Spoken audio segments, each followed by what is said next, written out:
안녕하세요. SAC 국어 백훈입니다. 자, 이번 시간에는 주몽신화를 같이 강독을 해 보겠습니다. 주몽신화는 여러분들 다들 알고 있는 이야기이고요. 건국신화의 한 부분으로 보면 되겠죠.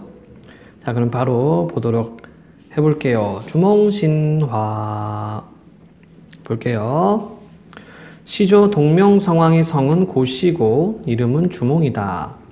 이에 앞서 부여왕 해부르가 늙도록 아들이 없자 산천에 제사를 지내 후사를 구하였다. 후사는 자기 이제 아들을 뒷일이란 뜻으로 아들한테 물려주기 위해서 후사라는 말을 쓰죠. 아들을 의미합니다. 그가 탄 말이 고년에 이르러 큰 돌을 보고 마주대해 눈물을 흘렸다. 왕이 이상하게 생각하고 사람을 시켜 그 돌을 굴려보니 웬 어린아이가 금빛 개구리 모양을 하고 있었다.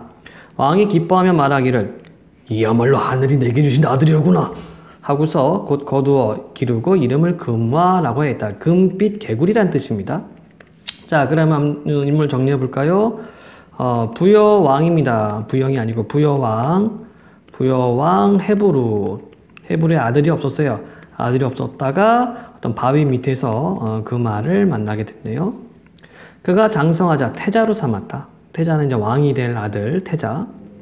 그 뒤에 제상 아람불이 말하기를 요전날 천재께서 제게 내려와 이르시기를 장차 나의 자손으로 하여금 여기에 나라를 세우고자 하니 너희는 이곳을 피해가라. 동쪽 바닷가에 가서원이라 하는 곳이 있는데 토양이 기름져서 오골 기르기 적당하니 나라를 세울 만한 곳이다 라고 하였습니다. 하고는 드디어 왕에게 보내 그곳으로 도읍을 옮기고 국호를 동부여라고 하였다. 자, 그럼 어떻게 됐어요? 부여가 신의 계시를 받고서 동쪽으로 옮겨가게 되었네요. 가섭이라는 곳, 가섭원이라는 곳으로 옮겨가서 동쪽으로 옮겨갔고요. 그래서 이름을 동부여로 고쳤습니다.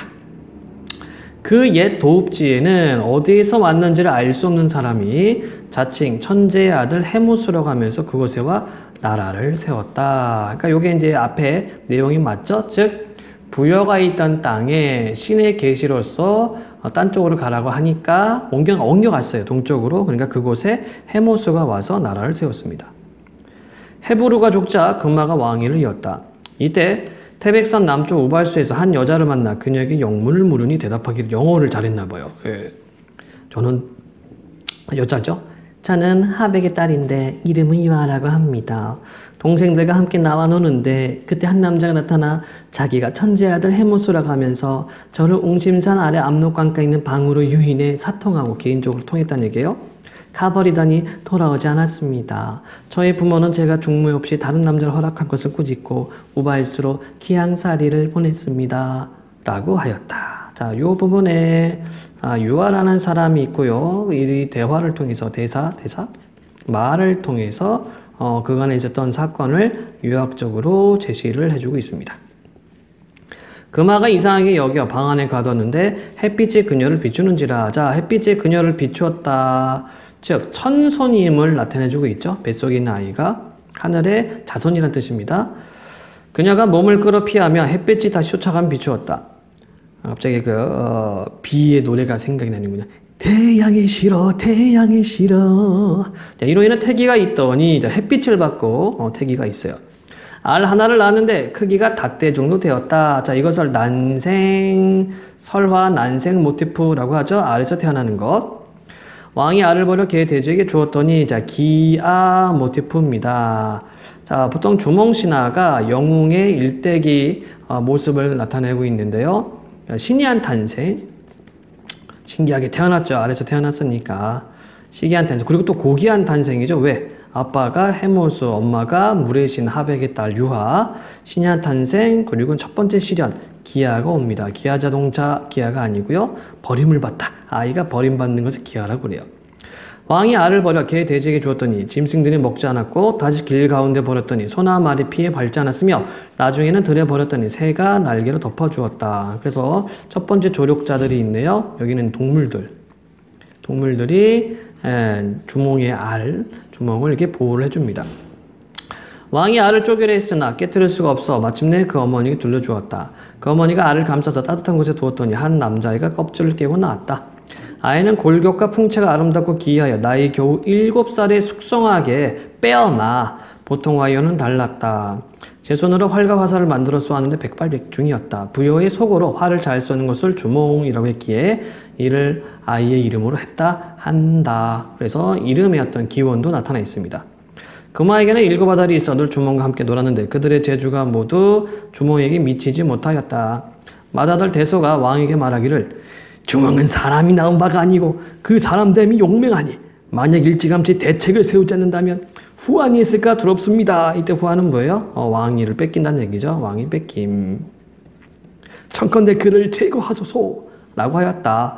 왕은 허락하지 않고, 그러니까 이 대소가 참 질투가 좀 많았다고 우리가 좀 볼 수가 있겠네요. 허락하지 않고 주몽에게 말을 기리게 하였다. 주몽이 날랫말을 알아보고 먹이를 적게 주어 야유게 하고 노둔한 말, 좀 멍청하고 좀 느린 말은 잘 먹여 살찌게 했더니 왕이 살찐 말은 자기가 타고 야유 말은 주몽에게 주었다. 자, 우리가 이제 보통 이야기할 때는 어떤 뭐라고 해요? 어떤 주몽의 재치, 지혜로움을 말하는데 이거 사실은 거의 사기 아닙니까? 예, 왕이 시켰는데 그 왕을 속여서 자기가 좋은 말 가지려고. 근데 그러나 여러분들은 문제 풀 때 사기라고 쓰면 안 되죠. 주몽의 재치, 주몽의 영웅적인 몸수, 지혜 이렇게 해야 되겠죠. 그 뒤 들에서 사냥을 하는데 주몽은 활을 쏜다 하여 그에게는 화살을 적게 주었는데도 주몽이 잡은 짐승이 매우 많았다. 그렇죠. 백발백중이니까. 왕자와 여러 신하들이 다시 그를 죽이려 계획하였다. 주몽의 어머니가 이를 은밀히 알아차리고 말하기를 나라 사람들이 장차 너를 해치려 하니 너의 재능과 지략을 가지고 어디를 못 가겠느냐. 머뭇거리다가 치욕을 받는 이보다 차라리 멀리 가서 큰일을 하는 것이 나을 것이다 라고 하였다. 이에 주몽은 오이, 마리, 혓보 등 세 사람과 함께 벗을 삼아 엄사수에 이르러 물을 건너려 했으나 다리가 없었다. 주몽은 뒤쫓아오는 군사들에게 붙잡힐까 두려워 물을 향해 말하기를 나는 천재 아들이요 화백의 외손자다. 오늘 도망하는 길인데 뒤쫓는 이들이 거의 닥쳐니 어쩌면 좋겠는가 라고 하였다. 이에 물고기와 자라가 떠올라 다리를 만들어줘 주몽이 건널 수 있었다. 이거를 이제 한자성어로 어별성교라고 그래요. 물고기와 자라가 다리를 만들었다라는 얘기입니다. 자, 여기 나타나 있는 이제 모티프가 있죠. 흔히 얘기하는 바다가르기 모티프, 바다가르기. 모티프는 이제 이야기 요소라고 보면 되고요. 설화적 요소면 되고. 자, 바다가라는 것은 굉장히 많이 있습니다. 여러분들이 많이 알고 있는 모세. 그렇죠? 예, 모세가 이집트를 탈출하면서 유대인들을 이끌고 자기 민족을 이끌고 나올 때 홍해를 갈랐죠. 예, 이런 비슷한 유래들이 많이 있어요. 즉 하늘의 도움을 받고 있다는 얘기입니다. 물고기와 자라가 곧 터져버려 쫓아오던 기병들은 건너지 못하였다. 기병은 말타한 병사들. 주구몽이 모든 곡에 이르러 세 사람을 만났는데 그 가운데 한 사람은 삼배옷을 입었고 한 사람은 승려옷을 입었으며 한 사람은 마른 옷을 입고 있었다. 주몽이 묻기를 그대들은 어떤 사람들이며 성은 무엇이고 이름은 무엇인가? 라고 하였다. 삼배옷을 입은 이는 이름이 제사입니다. 라고 하고 승려옷을 입은 이는 이름이 무골입니다. 라고 하였으며 마른 옷을 입은 이는 이름이 묵거입니다. 라고 대답하면서도 성은 말하지 않았다. 주몽은 제사에게는 극씨를, 무골에게는 중실씨를, 묵고에게는 소실씨를 성으로 내려주고 이어 여러 사람에게 이르기를 내가 바야흐로 하늘의 명을 받아 나라를 열고자 하는데 때마침 이 새 어진 이들을 만났으니 어찌 하늘이 내려주신 것이 아니겠는가? 라고 하였다. 자, 여기 보면 성씨, 성을 정해주죠. 옛날에는 왕들이 자기 아주 진짜 친한 신하들한테 직접 성을 하사를 합니다. 가문의 영광이죠, 이게.